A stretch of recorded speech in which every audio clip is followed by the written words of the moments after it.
नमस्कार मो ग्रामीण चैनल को मु स्वागत करुच्ची। आज मु रोषे करी रोही माछ आउ माटी आलू फ्राए।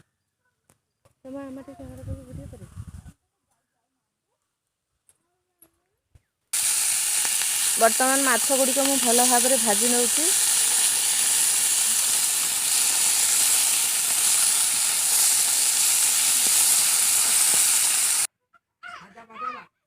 माछ आ माटी आलू को मु भल भाव में भाजी नहीं। एवं कढ़ई चुली बसई देती तेल पकई देती तेल गरम हो गला। बर्तमान पियाज कटा पकई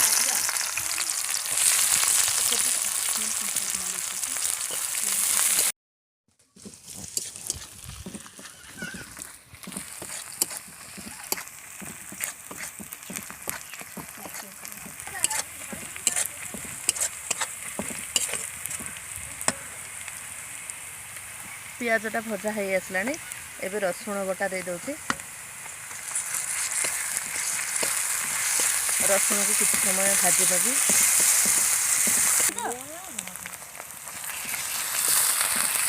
अदा बटा भी दे देली।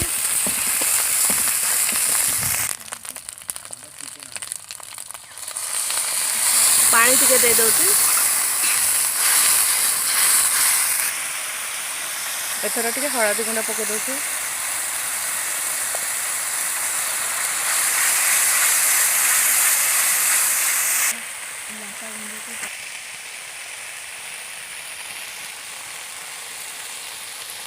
एथर आवश्यक अनुसार लंका गुंड दे दउछि।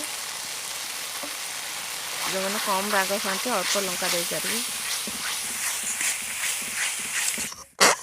मसलाटा ठीक भाव में होनी से आउटे पानी देदेले आउ किसी समय ताको घांटिला पर मसलाटा हो जाए।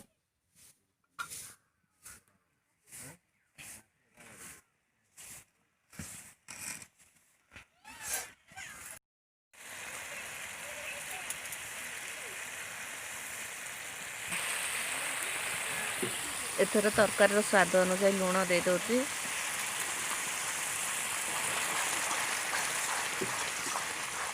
मसलाटा प्राय हो आसलानी।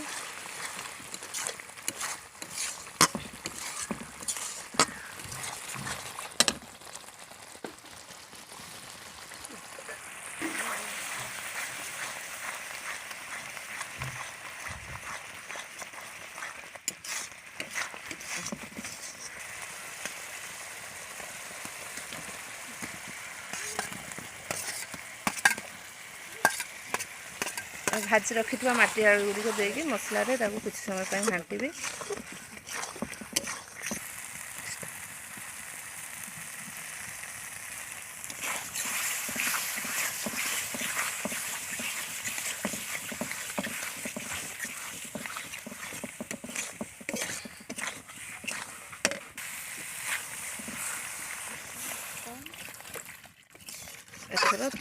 तरकारी पानी दे दउछि।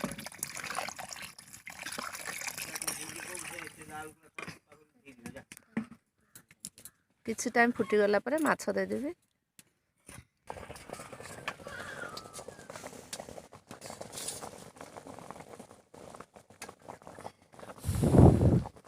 एबे माछ गुड़िक दे दउछि।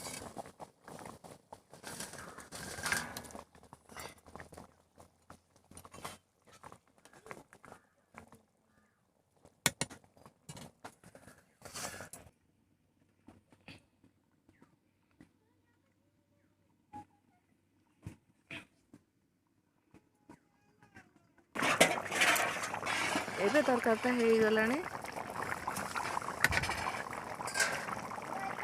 आउ टिके झोल मरजा कषा टाइप हम।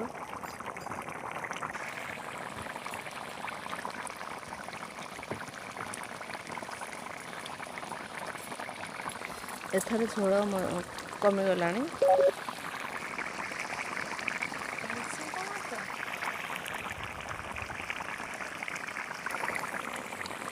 एथर धनिया पत्र देदेली। एथर तरकारी ओल्हेदेली।